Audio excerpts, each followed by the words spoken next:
And again, so oneness is where you get the sense that everything and everyone has your back, that everything and everyone is willing to contribute to you. That's oneness, and that's consciousness. And the question I have is, you would not choose that for what reason? Fear, right? Okay. So, and I got a very good lesson on fear at a very young age. I had a really amazing mother. The only thing is she had a bit of a temper, and since I was kind of husky and big, that I got to be the dumping spot, literally the landfill of all the garbage she picked up, okay? And she was really tough too. And so I remember one time, I was in the 4th grade, I got home from school, and I had a D on my report card, and I was so fear to show my mom the report card. And so I show it to her, and she kind of flips, right? And I had been spanked so many times that she had to come up with creative ways to do it. And so this time she got socks, right? She got 4 socks, and she tied one leg to my bedpost, the other leg to the bedpost, one hand to the bedpost, and the other hand, and she beat me for about 15 minutes with an extension cord, all right? And so when she was done, she walked into her room, and I just was kind of shaking. I hate her. And you guys are supposed to laugh, okay? And so I untie myself, and she comes out of the room, and she says, I wasn't done yet. And so I get beat for another 7.5 minutes, all right? And this happened pretty much throughout my childhood, and I love my mom to death, and I get it. I totally get it. Is she was doing what she thought she needed to do to raise a good son, right? Again, this whole judgment piece, right? And so, but what the valuable lesson that I learned from all that is that the pain of any punishment that anyone can dole out on me is nothing compared to the pain of choosing against myself. And that, to me, is the value of consciousness. That place where you know that you can handle anything. That everything around you, every person around you has your back. And again, I ask, you would not choose that for what reason? Like more fear, huh? So this is what I'm doing now. I'm traveling around the world, which is really, really awesome. You know, and so back to football. Coming up, I looked at the NFL and all this stuff, and the awareness I got, the same thing with the human experience when I was a kid, is that it's not enough. It's not enough. And when we can acknowledge that, yeah, we have all these wonderful things that we really would like to do and we really like to change the world, right? It's not enough. It's not enough. And so my call to action is to really start asking yourself questions, you know? And so my talk, the value of consciousness, because it really has a value. Or actually it doesn't have a value because it's priceless. Because the more aware, the more conscious you're willing to be, things can start to show up that don't fit. They don't fit into your understanding. They don't fit into your mind, you know? And it's funny, we go around and we claim that us as humans are the most conscious things on the planet. But if you really look at it, we're actually the most unconscious things on the planet, right? You don't ever see a bird that having a bad hair day and then they're grumpy the whole day, right? Yeah. Whenever you go into nature, you know how you just feel that peace, where you kind of get a sense that the trees and the animals and the rocks and the streams, that they all have something to contribute to us, right? And it's just that relaxation. When you get around a person who has no judgment of you, you have that same peace. You have that same relaxation throughout your whole body. That's the value of consciousness. And it's so empowering. It really empowers you to be more, to do more, to have more, to create more, to generate more, to change more, you know? And it's funny because listening today, you guys have so many wonderful ideas. And the one thing I see, though, it's like we spend all this time trying to make the human experience right. But what if you acknowledge it's not enough, right? Would you be willing to have more? Yes. Yeah. All right, so I want to leave you with 2 questions, okay? One is a question that I use all the time. Something wonderful shows up, something not so wonderful shows up. I ask this question: how does it get any better than this? Okay? Because that's a place where you can keep allowing your life to expand and you can keep allowing things to show up that are going to really contribute to what you'd like to create in the world. And the second question is, what else is possible? Thank you.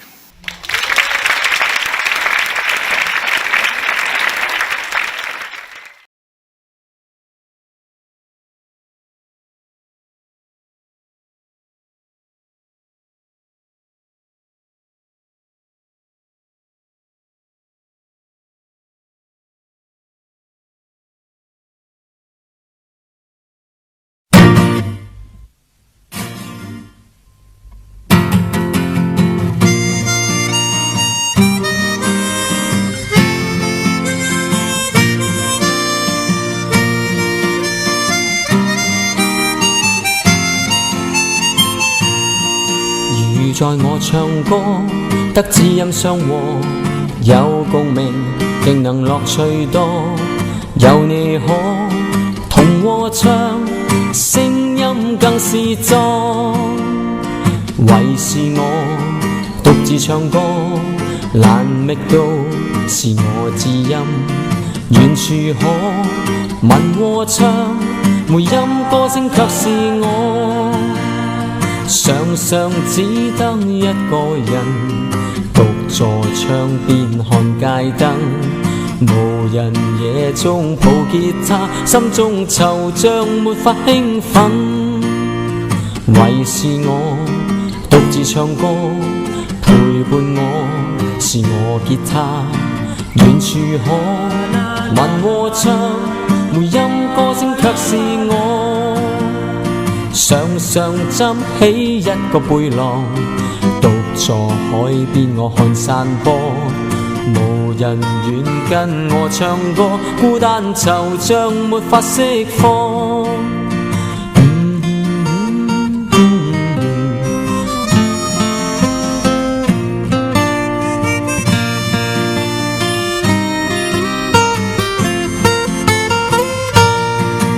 如在我這生只得一支心，有你在旁，我已覺甘心。有你可身邊同和唱，求此刻跟我唱，齊齊高歌真快樂。我歌聲你有幾多？細細和聲已可將孤單惆悵盡釋放。無奈到這刻，始終一個沒有共鳴，也沒有知音。遠處可聞和唱，回音歌聲卻是我。為是我獨自唱歌，難覓到是我知音。遠處可聞和唱，回音歌聲卻是我。遠處可聞和唱，回音歌聲卻是我。回音歌聲卻是我。回音歌聲卻是我。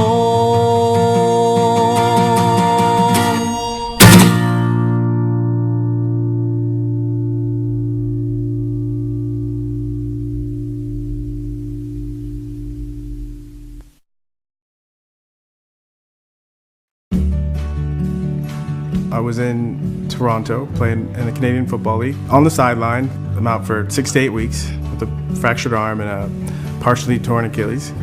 I noticed that in our locker room, our athletic trainer has players laying on a table and she has her hands underneath her head. And I look at the guys and they look very relaxed. And so I go up to our trainer, Erin, and I say, "What are you doing?"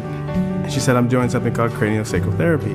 So I received this from her for a couple of weeks, and then one day she says, "You know, my training professor is also an osteopath, and he does a lot of craniosacral work. You should go see him." So I go to his office, and we talk for about 45 minutes. He was talking about sometimes when you have trauma on top of trauma on top of trauma, it's difficult for your body to resolve all these things. There's a lot of conversation going on about concussions, and there's so much talk about prevention, which is great, but I haven't heard anyone talk about treatment. It's my hope with this investigative study, this pilot study, that we can give some documentation and some more awareness to players so they understand how important it is for them to really utilize these manual therapy systems that are they're so valuable. It's not a substitute for rehab. It's not a substitute for the things they've been doing. It is the piece that's missing. There is science and anatomy and physiology behind the touch that's used in craniosacral therapy. So we're working with tissues of the body and allowing it to relax underneath. What I want people to really understand is that it has intimate relationships with every system in the body. It is a watertight system. I would describe it as a pulley system almost, in that what happens at the bottom end, the sacrum, affects what goes on in the cranial vault, and vice versa. So you can have a problem with osseous restriction, you can have a problem with membranous issues, you can have a problem with the structure that encases, which is the brain. And as you know, the cerebral spinal fluids, one of its purposes is to protect the brain as best it can. And it can't protect the brain fully when the force is too great. As a skilled therapist is able to discern where those restrictive patterns are, where the motion is compromised, where the compensation has occurred, then we can use our skill to make those changes, help the body assist those changes, would be the appropriate way to say it. We facilitate the change that we see. The therapist isn't doing something to somebody to get them to change. They're really helping to facilitate that change within that person. The important thing to know is that it's a continuous system, and because of that, anything that happens anywhere in this continuum has a far-reaching effect. We see a lot of patients for concussions, whether they're in high school or in college or on a professional level. And when you've had a concussion, you've had a force that's been taken into the cranium or the body, and there's an injury that occurs to the brain. And what it needs is it really needs to rest, and it needs to be able to have fluid get to it and circulate and heal. Where you look at these football players, and what's really brought concussions to light are players committing suicide, depression, these different issues that players are having. And yes, part of it is concussions, but if we realize like how much banging and hitting and how much stress we put on our bodies, like if you ever watch an old football player walk, you can literally see like where they're locked up. And with this work, it really starts to free you to be less locked up, and it manifests in your body, but for me it's also manifested in my life. We are light years now beyond where we started. Those of us who are really involved intimately hold Dr. Upledger's goals and his vision in our hearts. He was the first one to have people really begin to look at the body as a totality. Craniosacral therapy is a gentle hands-on technique or therapeutic approach that is used to loosen abnormal tensions in membranes within the skull. In Mary Ellen's case, the origin of the whole problem was down in her left knee and ankle. And we had to trace it up through the fascial system, through her pelvis, and up through her spinal column and into her head, and finally over into the right temporal bone. What I hear from the athletes is either they're afraid and they don't want to look at it, or they've decided that they're going to have dementia when they're 50 years old. And for me, I just want to show them that there is a different possibility.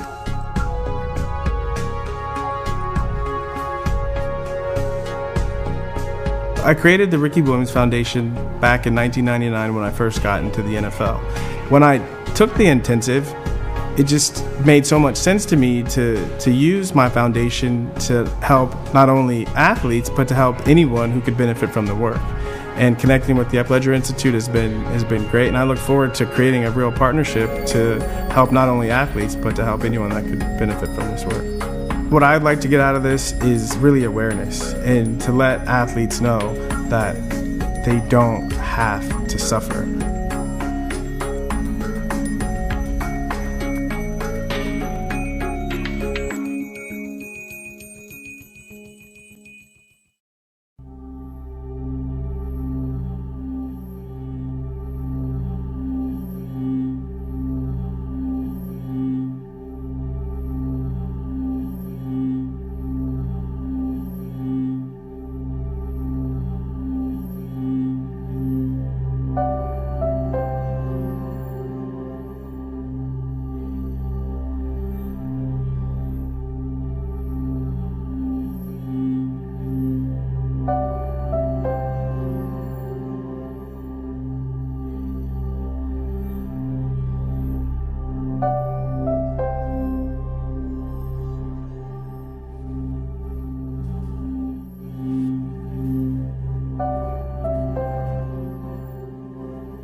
When I think about Ricky, Ricky's like a gentle giant.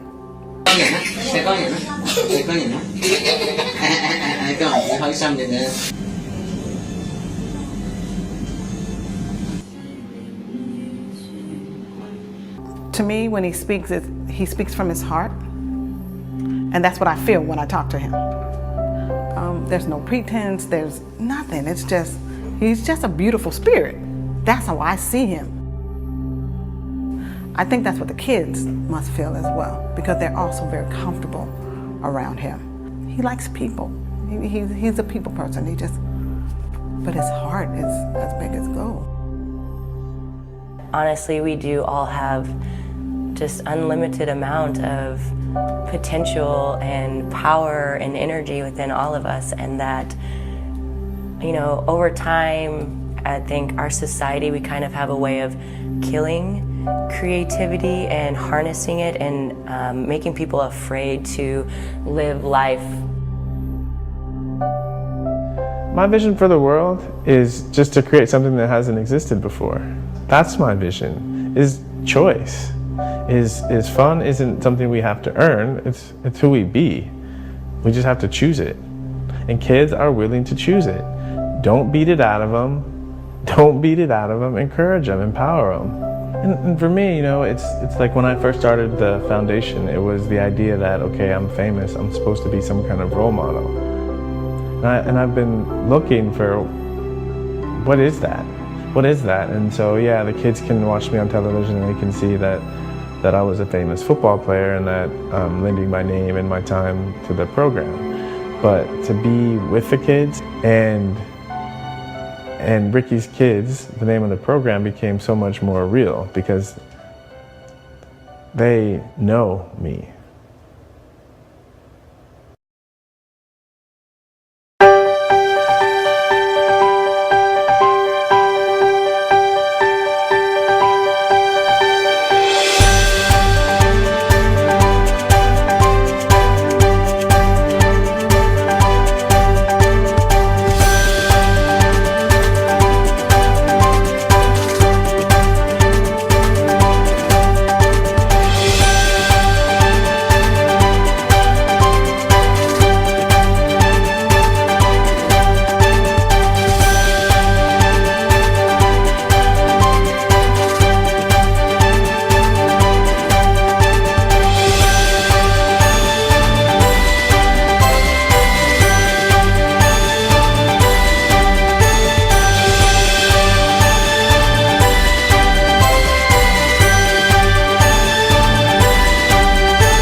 開班，咁咧就有唔同嘅學員喺度。咁但係咧，其中一個學員咧就係 Angel 啊，原來佢咧有個好好嘅，最近有一個好好嘅見證經驗喎，可唔可以同大家分享下？其實都幾神奇嘅。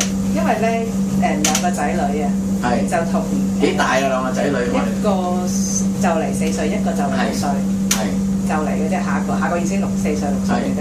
咁啊啱啱上個月尾就同表弟玩，即係我哋係 gathering 咁樣玩啦，就玩咗一晚啦。佢哋表弟嗰晚都已經有啲發燒38度咁樣。咁啊，佢哋係上表弟幾大㗎？表弟就N 班2歲多啲。點知星期四我個女下晝就開始發燒啦，4點零鐘，姐姐打俾我啦。阿妹發燒啊，39度啊咁啊。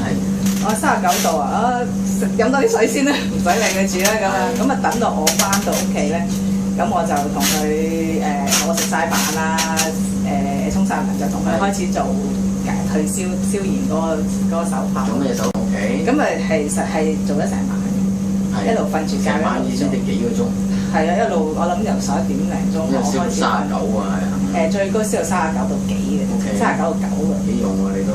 冇食到藥啊，跟住淨係飲水，跟住然之後咧就到天光佢醒就退晒燒，完全冇晒事。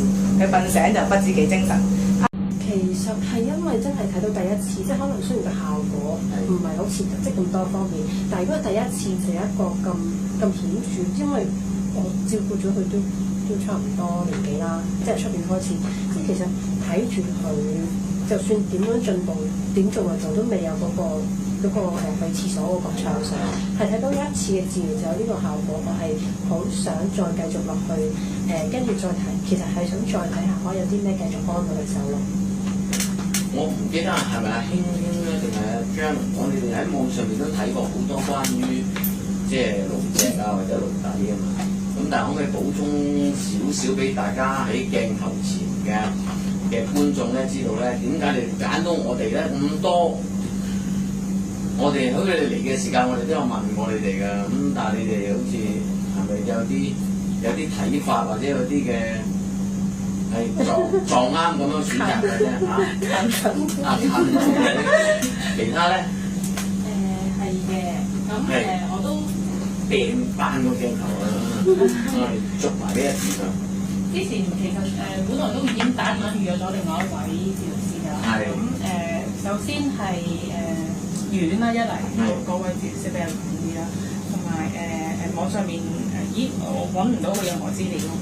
咁亦都有睇過其他可能有物理治療背景嘅人體治療師，跟住有啲係自然療法中心裏面嘅人體治療師，跟住我揾到施博士佢有好多片段介紹，跟住我就即係感覺到施博士係好有心去推廣呢一個治療方法啦，咁就同埋即係個喺嗰啲片段度係見到好用心嘅，咁我覺得可以信賴咯。點解要你講咧？所以要你同我哋分享咯，因為大部分嘅 client 都係可能要睇呢一啲嘅參考啦。咁我哋所有嘢拍出嚟咧，全部都係真實嘅。包括而家我哋嘅訪問咧，都係我哋即係抽機，呢個叫做隨機咁樣就直接咁樣去講啦。咁盡量都希望俾人了解更清楚我哋嘅治療啊，或者個方法嚟嘅咁樣。咁唔該晒你。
即係話如果呢兩隻腳擺得靚靚實點兩個字，嗰度就唔使啲尾。咁我哋就爭取時間就做上邊嗰啲啦嘛，因為下邊就係做清，咁就係做上邊。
What if you were connected to everyone in the world?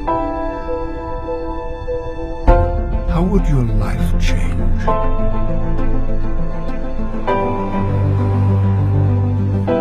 What if you could see the patterns,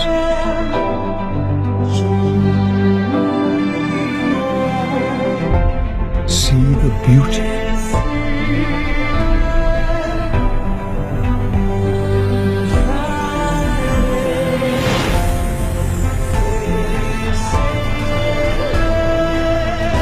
new ideas in science, deepen your connection to nature, to the stars and to each other. Learn to see the world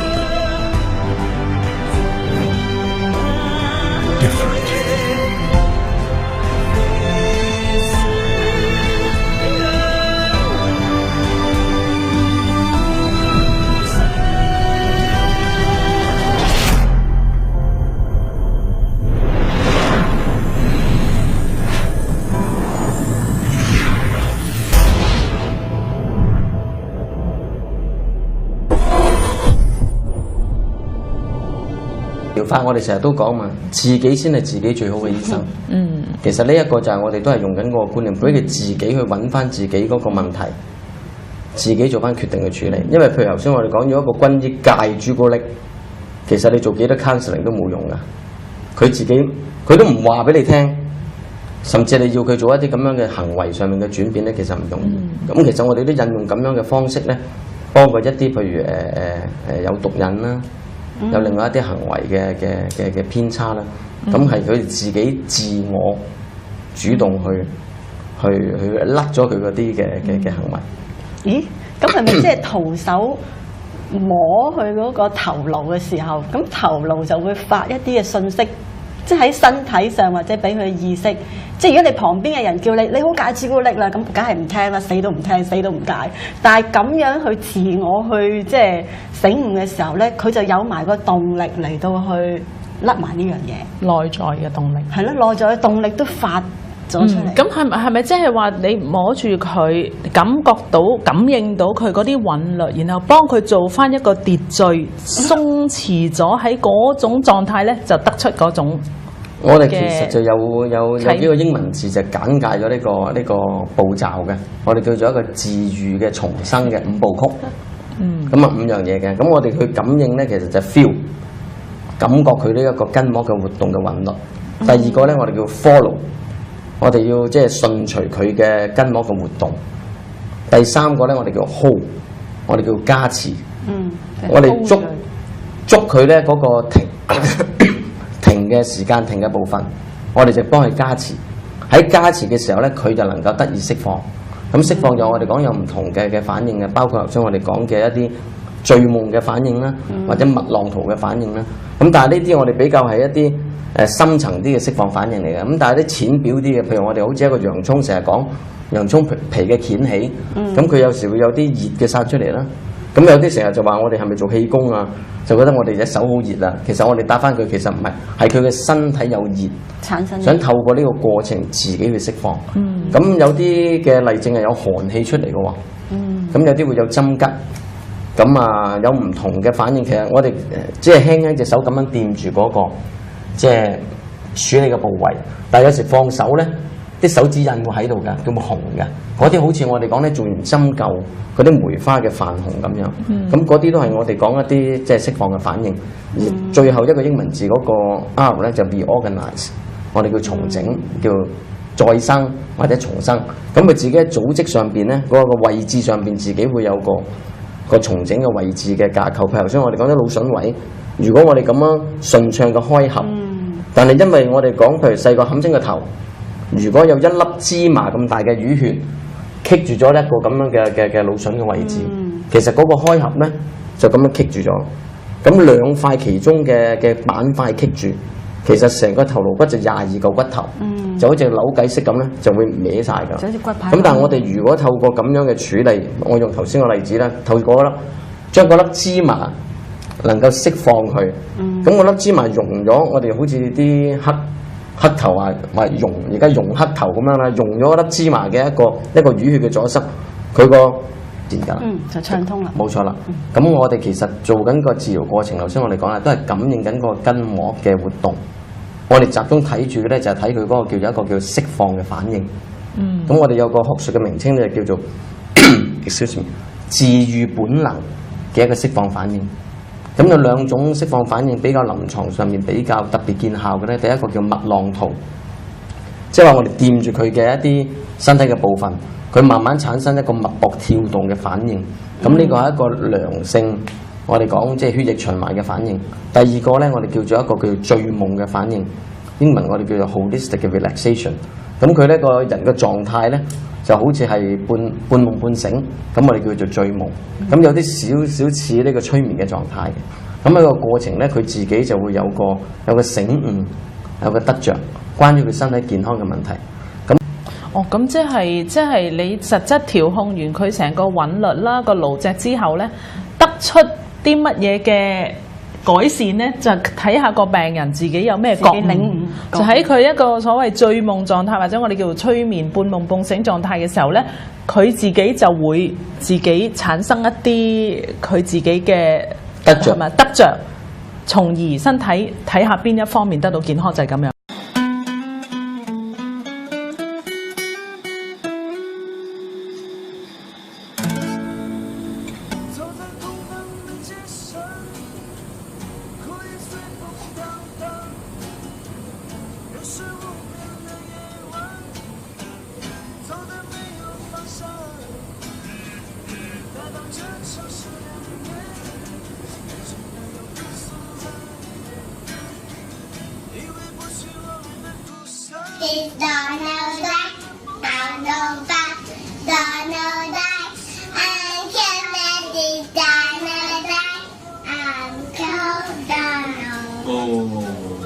OK。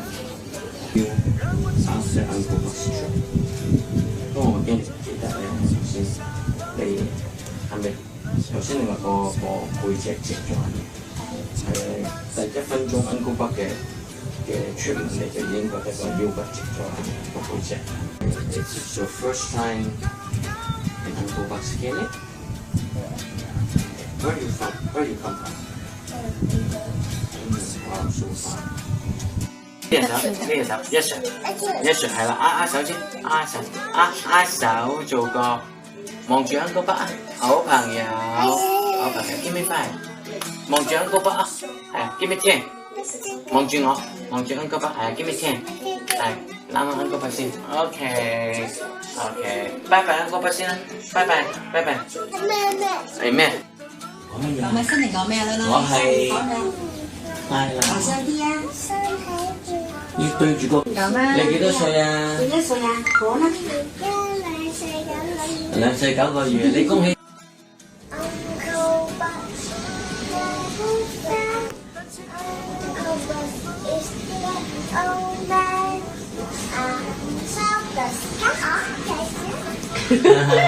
OK， 跟住煮土文喎。Attention， yes sir， 唔係呢隻就呢隻喎，呢隻 yes sir，yes sir， 握手先，握手，做個望住ankle骨先，望住ankle骨，望住ankle，做個好朋友 ，give me 5，give me 10，耶，攬下ankle骨先，係喎，拜拜ankle骨，拜拜，ankle骨，食我先 ，OK， 好啦。Attention. Yes sir. 你唔好掛住聽歌先啦，朋友，我哋好朋友，係咪啊 ？Attention. 大家皮好乖乖真係。坐喺度先 ，Yes sir。係就乖仔咯。Yes sir。幫人都好叻。握手先，握手 ，Give me 5，yeah，give me 10。係喎，攬下ankle骨先，係喎。Attention，yes sir。呢隻手個喎，呢隻手 yes sir。望住ankle骨先 ，yes sir。係啦，感恩 yes sir。望住我先，望住ankle骨，係啦 yes sir。yes sir。握手。係喎。Attention，yes sir。Give me 5。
就像远处的灯火，仍然飘渺遥远。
时代要看见你荣耀，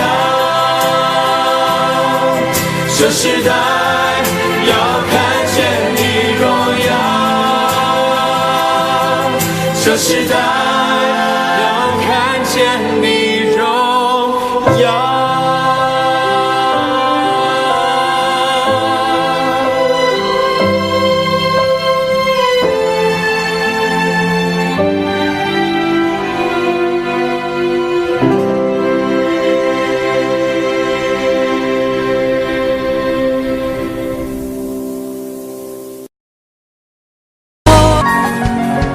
小小沙丘，對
腳嘅導地，我哋就要幫佢盤乜做埋導地。